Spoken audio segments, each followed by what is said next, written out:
The sun in the Arizona territory doesn't play favorites. It'll cook you all the same. And for Olivia Montgomery, it was doing a fine job. She crawled across the scorched sand, her fancy Boston dress in tatters, her throat a desert of its own. 3 days. 3 days since he'd left her. The man she'd promised her life to, Edward Blackwell. He'd smiled that perfect smile, whispered about a new life under open skies, and then driven her into the middle of nowhere to die. He took her money. He took her luggage. He even took the locket with the only picture of her parents she had left. The vultures overhead weren't an illusion. They were patient. They knew a meal when they saw one. She collapsed, the sand burning through her torn clothes. Her last thought was a whisper. "I'm sorry, Mother," but then a sound. Hoofbeats. Not a trick of a dying mind. They got louder, closer, until a shadow fell across her face. A man's voice cut through the haze. "Sweet Jesus! Miss, can you hear me?" Strong arms lifted her. She was weightless, cradled against a chest that smelled of leather and sweat and life. She was being saved. Or so she thought. You see, in the West, nothing is ever that simple. And the man who found her wasn't just a random stranger out for a ride. He was something else entirely. Something far more dangerous. He held the canteen to her lips. The water was life. It was a miracle. But he only let her have a sip. "Easy now," he said, his voice kind but firm. Not too fast.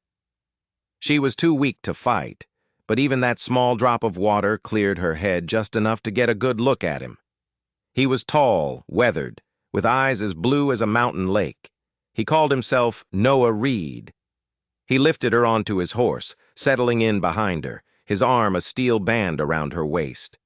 As they rode, she drifted in and out of consciousness. When she woke, they were at his camp. A small fire, a single tent. He carried her inside like she weighed nothing, laying her on a bedroll. "You're lucky I found you," he said. "Another few hours." He didn't have to finish. She told him her name, Olivia Montgomery. He nodded, his face serious. "You rest," he said. "We'll talk when you're stronger." As she slipped into a deep, exhausted sleep, she thought she was finally safe. But safety is a rare commodity in the desert. And Noah Reed had secrets of his own, secrets that were about to drag Olivia into a whole new kind of trouble. When she woke again, it was evening. The smell of stew hung in the air. Noah handed her a tin cup, and it was the best food she'd ever tasted. He watched her eat, his blue eyes unreadable. "How'd you find me?" she finally asked. "I was tracking a mountain lion," he said, his voice even. "Saw the vultures circling." It was a good story, a believable story. But there was something off about the way he said it. "Mind telling me how a lady from back east ended up out here alone?" he asked. Shame washed over her as she told him about Edward Blackwell, about his charm, his proposal, and his ultimate betrayal. She told him how, when she discovered he was only after her inheritance, he'd simply left her to die. As she spoke the name Edward Blackwell, she saw it. A flicker in Noah's eyes, a tightening of his jaw. His hand clenched around his cup.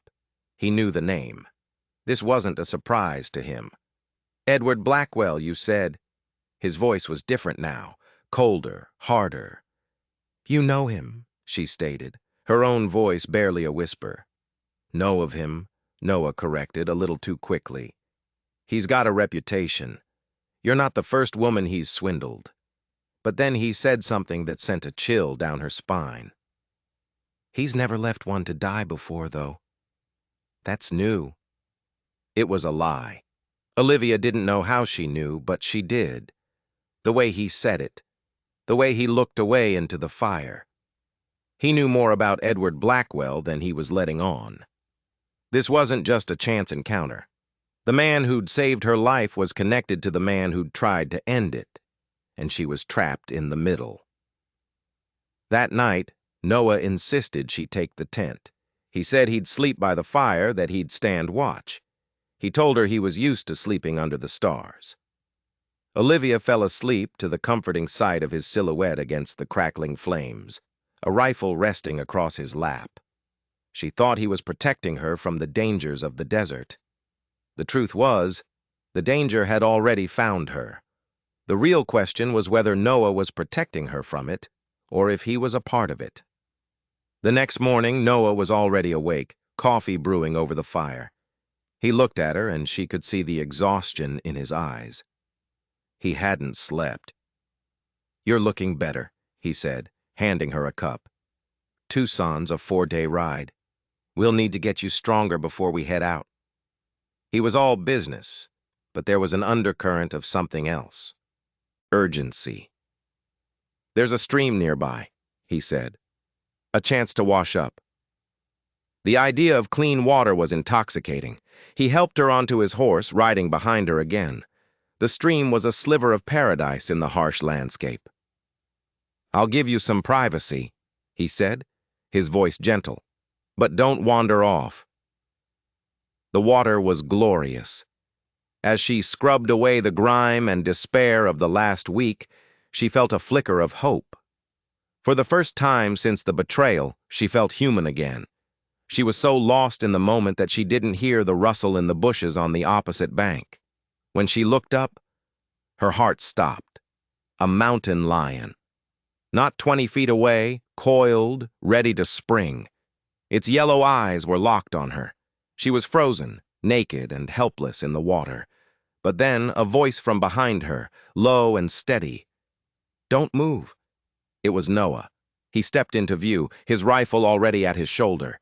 He wasn't surprised. He was ready. The rifle cracked, the sound echoing through the canyon. The mountain lion snarled and vanished into the brush. "Get dressed," Noah said, his back already turned to her. "We need to go. Now." He said he'd wounded it, that a wounded cat was more dangerous. But as they raced back to camp, Olivia couldn't shake a strange feeling. The shot had sounded off, more like a warning than a killing blow. And Noah hadn't seemed like a man hunting a cat. He'd seemed like a man expecting an ambush. He hadn't been tracking an animal. He'd been tracking something else, and that something else was now tracking them. They packed up camp in record time. Noah didn't say much, but his eyes constantly scanned the horizon. He was on edge. "There's a trading post a day's ride from here," he said, handing her the reins to the second horse. "Run by friends of mine. We'll be safe there." Safe. The word sounded hollow. She was riding deeper into the wilderness with a man she barely knew, a man who lied as easily as he breathed, running from a danger he wouldn't name. As they rode, she watched him, the way he handled his horse, the way his eyes never stopped moving. This was a man who knew how to survive. But what was he surviving from? "Who are you, Noah Reed?" she asked, her voice quiet. He looked back at her, his expression unreadable. "I'm the man who's going to get you to Tucson in one piece," he said. It wasn't an answer. It was a promise. But Olivia was beginning to wonder what the cost of that promise would be. The sun was setting when they made camp that night. Noah chose a spot nestled between two large rock formations. "Defensible," he said, more to himself than to her. The word hung in the air between them. Defensible from what? The wounded mountain lion, or something worse? As they ate their simple meal, Olivia decided to push.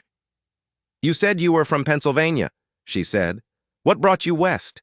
He told her a story about his father dying in the mines, about a stepfather who didn't want him. A story about leaving home at 16 to find freedom. It was a good story, full of hardship and grit. But like his story about the mountain lion, it felt incomplete. There were pieces missing. "What about you?" he asked, turning the question back on her.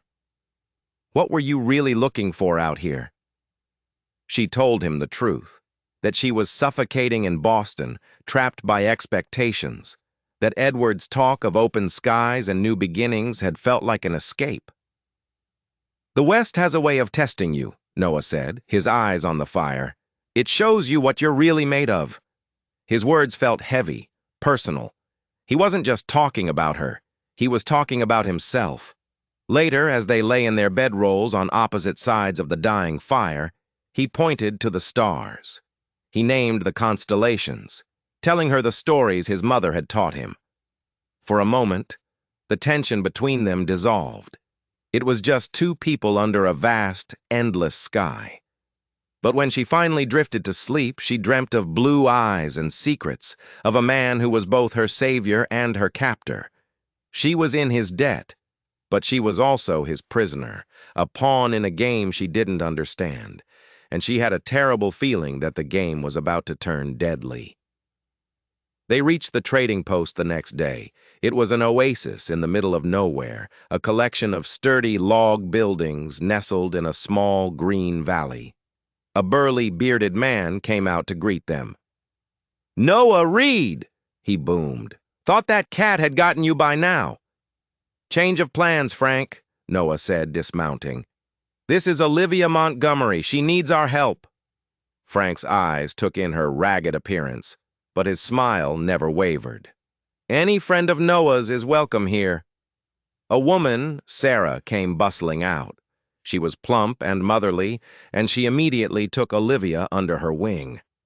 "Land sakes, child," she said, her eyes full of concern. "Come with me. We'll get you sorted." She led Olivia to a back room, leaving Noah and Frank talking on the porch. The kindness was overwhelming, and to Olivia's shame, she started to cry. There, Sarah soothed. "You're safe now." But as Olivia soaked in a hot bath, wearing clean clothes for the first time in what felt like a lifetime, she overheard snippets of conversation from the main room. Noah's voice, low and urgent. Frank's, a deep rumble. They weren't talking about her ordeal. They were talking about a plan. They mentioned names, places, and then she heard it again. Blackwell. Sarah came back in, brushing Olivia's hair, telling her stories about how Noah had saved Frank's life twice. She said Noah didn't let many people get close. "Too many losses, I expect," Sarah said, her voice soft with a sadness that felt too deep for a stranger. Olivia looked at her. "What losses?" she asked. Sarah's face clouded over. "We had a son," she said quietly. "Thomas. Died of a fever 5 years back." The story was heartbreaking, but it felt wrong. Just like Noah's stories, it felt like a cover, a piece of a puzzle that didn't quite fit. Later at dinner, the four of them talked about what to do next. Frank confirmed Blackwell's reputation as a smooth-talking devil who preyed on women. "The marshal in Tucson will want to hear your story," he said. "We'll head out in the morning," Noah added. It all seemed so straightforward, a simple trip to report a crime. But that night, Olivia couldn't sleep. The trading post was quiet, the desert outside silent. She crept to the window of her small room and looked out. And she saw him, Noah standing by the corral talking to Frank. They were too far away to hear, but she could see the tension in their shoulders, the urgency in their gestures. They weren't just two friends having a late-night chat. They were plotting. Then Frank handed Noah something, a gun belt, heavier and more worn than the one he'd been wearing, and a rifle, a newer, more powerful model. This wasn't a trip to see the marshal. They were preparing for a war, and Olivia was beginning to suspect she was the prize. The next morning, the mood was tense. Sarah packed them supplies, her eyes full of a worry that seemed too deep for a simple trip to town. "Be careful, Noah," she whispered, squeezing his arm. Frank pulled him aside. "Word is Blackwell's not working alone anymore," he said, his voice low. "He's got connections, bad ones." Noah just nodded, his face grim. He wasn't just a tracker anymore. He was a hunter, and Blackwell was his prey. As they rode out, Olivia felt a new kind of fear. She wasn't a victim being escorted to safety. She was bait. "Sarah told me about your son," she said, trying to break the silence. "I'm so sorry." Noah was quiet for a long time. "Thomas was a good kid," he finally said. "His dying like that, it wasn't right." There was a raw pain in his voice that went beyond grief. It was anger. It was a thirst for revenge. Over the next 2 days, the trail grew rougher, and the farther they went, the more Noah changed. The kind, quiet stranger was gone. In his place was a hardened, watchful man who taught her not just how to read the landscape, but how to look for ambushes, how to listen for the sound of a shod horse where it shouldn't be. He was training her, preparing her. That night, as they sat by the fire, he finally told her a piece of the truth. "Thomas didn't die of a fever," he said, his voice flat. "He invested everything he had in one of Blackwell's schemes, a fake silver mine. When he found out it was all a lie, he couldn't live with it." The confession hung in the cold desert air. Frank and Sarah weren't just friends. They were victims. And Noah was their justice. "My family back in Pennsylvania," he continued. "Blackwell's father did the same thing to my father. Ruined him. My father died in that mine because he was working double shifts to pay off debts to a man who had already stolen everything from him." This wasn't about one swindle. It was a blood feud. A war that had been raging for a generation, and Olivia was the key to ending it. "The locket," he said, looking at her, his blue eyes burning with an intensity that scared her. "The one Blackwell stole. What was in it?" "Just a picture of my parents," she said, confused. "Are you sure?" he pressed. "Nothing else? A small piece of paper? A key?" Olivia's mind raced. She remembered her father, a judge, always so careful, so meticulous. She remembered him fiddling with the locket the day before he died. "There was a false back," she whispered, the memory hitting her like a physical blow. "He kept a key, a tiny silver key." Noah's whole body went rigid. "A key to what?" "His private deposit box at the bank in Boston," she said. "He kept his most important case files there." Noah looked at her, and for the first time, she saw not just a hunter, but a man on the edge of a precipice.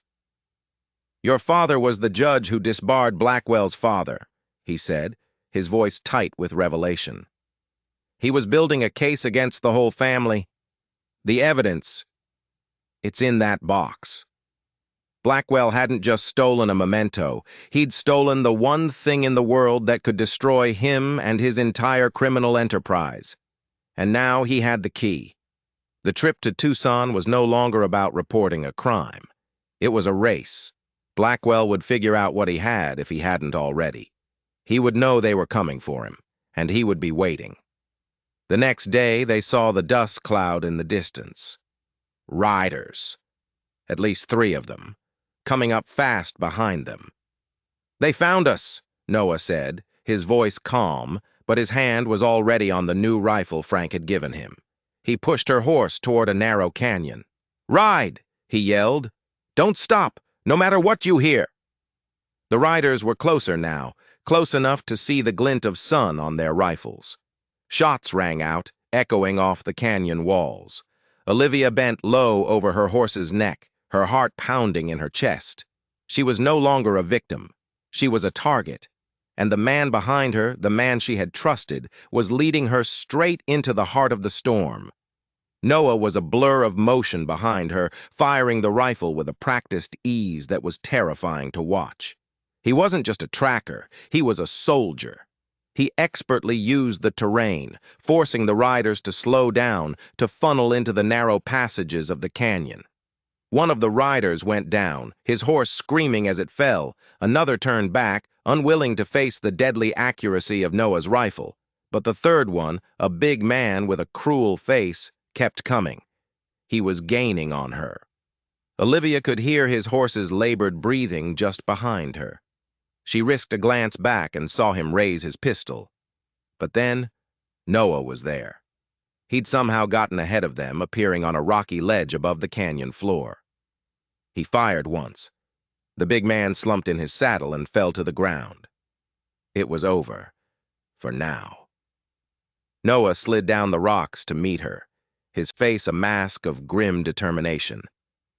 "They'll send more," he said. checking his rifle. "Blackwell knows we're alive, and he knows what you know." There was no more pretense of safety, no more talk of the marshal. This was about survival. "We're not going to Tucson," he said, his eyes scanning the horizon. "It's a trap. The marshal, Sullivan. Blackwell owns him." The betrayal was a cold knot in her stomach. The law, the one thing she thought she could rely on, was corrupt. There was no one to turn to. No one except the ghost-eyed man standing in front of her. "Where are we going?" she asked, her voice trembling. "Someplace he'll never expect," Noah said. "We're going after him." It was insane, suicidal. Two people against a criminal network with a corrupt marshal in its pocket. But as she looked at Noah, she saw something in his eyes that she hadn't seen before. It wasn't just revenge. It was a fierce, protective loyalty. He wasn't just using her as bait. He was trying to keep her alive. "Why?" she asked. "Why are you doing this? It's not just about your father anymore, is it?" He looked at her, and for a moment, the mask slipped. "When I found you in that desert," he said, his voice rough, "you were still fighting. After 3 days with nothing, you were still crawling, still trying to live." He shook his head slightly. "Blackwell didn't just try to kill a woman. He tried to kill that spirit. Some things you can't let a man like that get away with." They rode north into the Badlands, a desolate, twisted landscape of rock and shadow. Noah moved with a confidence that was both reassuring and terrifying. He knew this land like the back of his hand. He told her stories of his time scouting for the army, of learning to survive in a place that wanted to kill you. He was slowly letting her in, piece by piece. He was trusting her.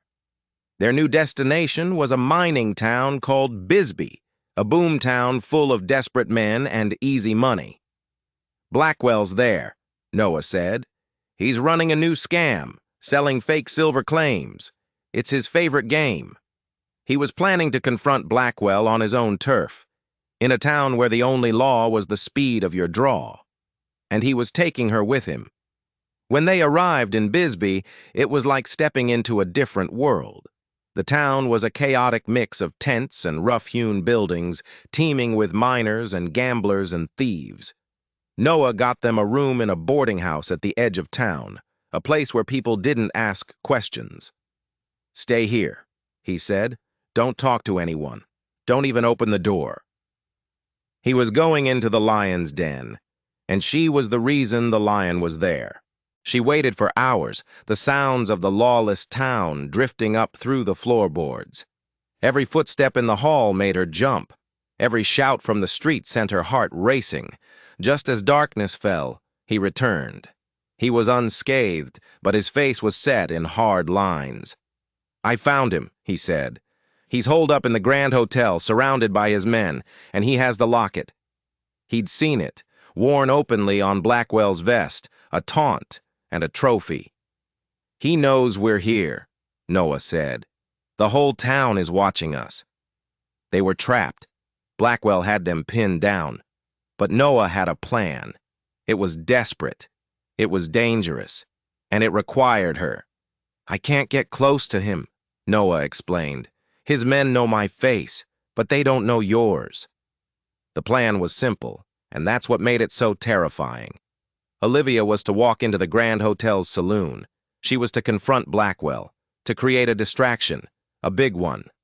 While all eyes were on her, Noah would slip in through the back, go upstairs, and find the safe where he believed Blackwell was keeping the contents of the deposit box. He was asking her to walk, unarmed, into a room full of killers and face the man who had left her for dead. "I can't," she whispered, her hands shaking. "He'll kill me." Noah took her hands in his. They were rough and calloused, but his grip was surprisingly gentle. "He won't kill you," he said, his voice low and intense. "Not in public. He's a coward. He thrives on illusion. You are his greatest failure, walking and breathing. Your presence will unnerve him, make him reckless." He looked into her eyes. "I know you can do this, Olivia. I saw what you were made of in that desert." So she did it. She put on the one good dress Sarah had given her, brushed her hair, and walked out of the boarding house and into the night. The saloon was a wall of noise and smoke. Men turned to stare as she entered, a lady in a place where ladies didn't go. And then she saw him, Edward Blackwell, sitting at a table in the back, surrounded by his cronies. He looked up, and his smile froze on his face. He saw a ghost. "Hello, Edward," she said, her voice carrying across the suddenly silent room. "You look surprised to see me." The color drained from his face. He stood up, his hand moving instinctively toward his coat. "Olivia," he said, forcing a charming smile. "What a delightful surprise." "I'm sure it is," she said, walking slowly toward him. "I just came to get my locket back." His eyes narrowed. "I'm afraid that's not possible," he said, his voice turning cold. "Everything has a price, my dear," he sneered. "You of all people should know that." He was trying to provoke her, to control the situation, but she remembered what Noah had said. She was his failure, and she was the distraction. So she gave him one. She slapped him, hard. The sound cracked through the saloon like a gunshot. For a second, no one moved. Blackwell's face was a mask of fury. His men started to rise, their hands going to their guns. But then a crash from upstairs. Shouting, a gunshot. The distraction had worked. All hell broke loose. Men scrambled for cover, drawing weapons. Blackwell for a moment was forgotten. His eyes darted toward the stairs, a look of panic on his face. In that split second of chaos, Olivia did something she never thought she was capable of. She lunged forward, ripped the locket from his vest, and ran. She didn't look back. She just ran. Out of the saloon, into the street. Gunshots erupted behind her. She could hear men shouting her name. She ducked into an alley, her heart threatening to beat out of her chest. And then a hand grabbed her, pulling her into the shadows. It was Noah. He was alive. He was holding a heavy leather satchel. "Did you get it?" he asked, his voice breathless. She opened her trembling hand and showed him the locket. A grim smile touched his lips. "Let's go." They didn't stop running until they were out of town, the sounds of chaos fading behind them. They found their horses and rode into the darkness, not knowing if they were being followed. They rode all night. As the sun began to rise, they finally stopped in a hidden canyon. They were exhausted, bruised, but they were alive, and they had won. Noah opened the satchel. It was filled with papers, ledgers, deeds, signed confessions, evidence. The life's work of her father, the proof that would bring down the Blackwell Empire. "He had it all," Noah said in disbelief. "The fool kept it all." Then he took the locket from her. His fingers, surprisingly nimble, found the hidden catch. The false back sprang open. And there it was. A tiny silver key. But there was something else. Tucked into a small compartment was a folded piece of paper. It wasn't a legal document. It was a letter, in her father's handwriting, addressed to her. "My dearest Olivia," it began, "if you are reading this, then I am gone, and you are in terrible danger." The letter went on to explain everything. About the Blackwell family's crimes, about the evidence he had gathered, and about a secret he had kept from everyone. The inheritance Blackwell had been after wasn't just money. Her father had used the stolen Blackwell funds, funneled through secret accounts, to purchase vast tracts of land in the Arizona Territory. Land that, according to geological surveys he had commissioned, was sitting on top of one of the largest silver deposits ever discovered. The deeds were in the satchel. Olivia wasn't just an heiress. She was the rightful owner of a silver empire. And Blackwell had just lost it all. The justice they had sought was not just retribution, it was restitution. But their fight wasn't over. Blackwell was alive. He was furious, and he had nothing left to lose. He would come for them. And this time, he wouldn't stop until one of them was dead. "He'll go to the marshal," Noah said, his voice grim. He'll use the law to hunt us down as thieves." They were now the fugitives. They had the evidence, but they were trapped in a territory where the law itself was the enemy. There was only one option left. They had to get the evidence out of Arizona. They had to take it to the federal marshals in California. It was a long, dangerous journey across hundreds of miles of unforgiving terrain, with Blackwell's men and a corrupt lawman hunting them every step of the way. As they looked at each other in the dawn light, surrounded by the proof that could change everything, Olivia knew this was the final test. She had survived the desert. She had faced her betrayer. Now she had to outrun him. Their journey to California was a desperate flight. Noah pushed them relentlessly, his knowledge of the back trails and hidden waterholes keeping them one step ahead of their pursuers. They traveled by night, resting during the hottest parts of the day in hidden arroyos and caves. Olivia learned to be quiet, to be watchful, to live on the edge of a knife. The Boston lady was gone forever, burned away by the desert sun and the fire of their ordeal. In her place was a survivor. Days turned into a week. They saw their pursuers only once, a distant dust cloud that Noah expertly evaded. But they were always there, a constant threat on the horizon. During the quiet moments, around small, smokeless fires, Noah and Olivia talked. They shared stories of their pasts, their fears, their dreams. The walls between them came down piece by piece. She learned about the boy who had lost his father and found only hardship. He learned about the woman who had lost her family and found only betrayal. They were two broken people finding wholeness in each other. One night, as they huddled together for warmth under a star-dusted sky, he looked at her, his blue eyes soft in the firelight. "I'm not just doing this for revenge anymore, Olivia," he said quietly. "When this is over, I don't want to go back to the way things were." The unspoken question hung in the air between them. She reached out and touched the scar on his jaw, a memento from a life of fighting. "Me neither," she whispered.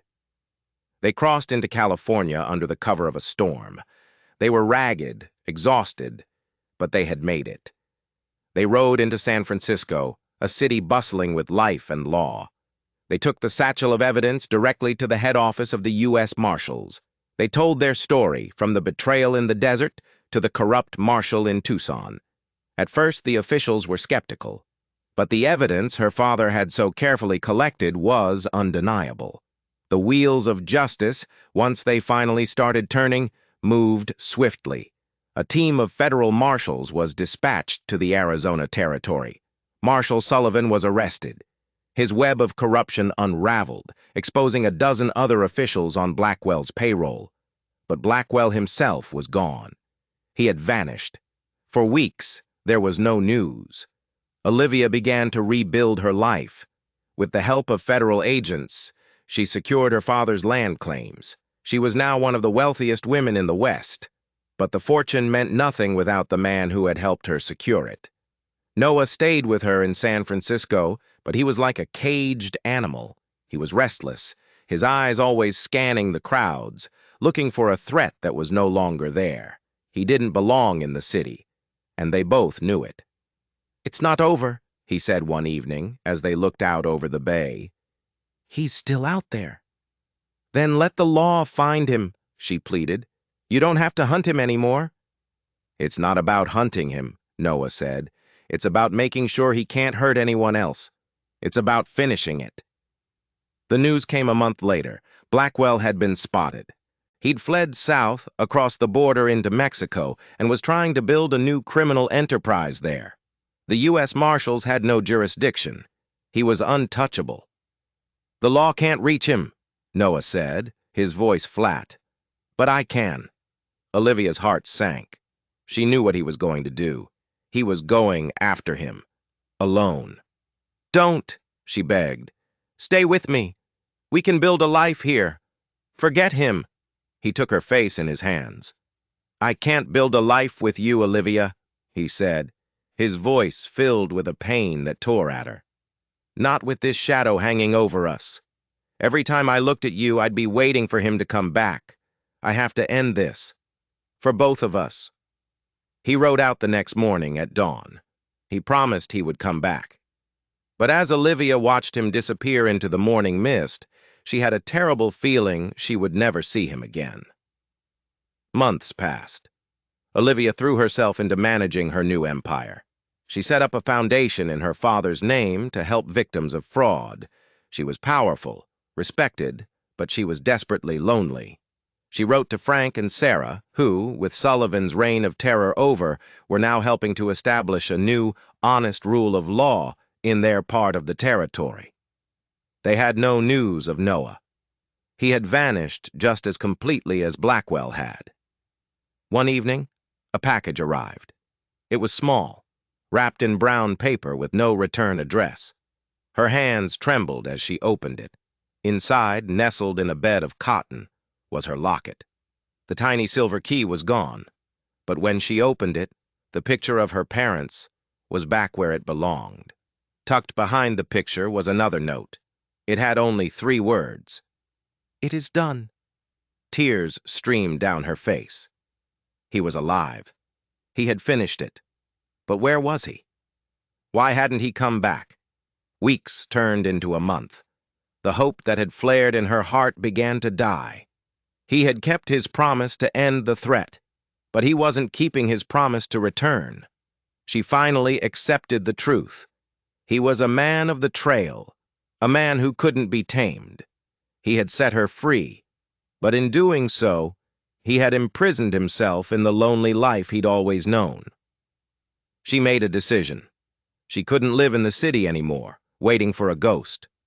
She sold her holdings in San Francisco and took a train back to Arizona. Not to the boom towns or the cities, but to the small green valley that held Frank and Sarah's trading post. When she arrived, they greeted her with open arms, and they showed her what they'd been building. A new schoolhouse, a small church, a real town, built on the foundations of hope and integrity.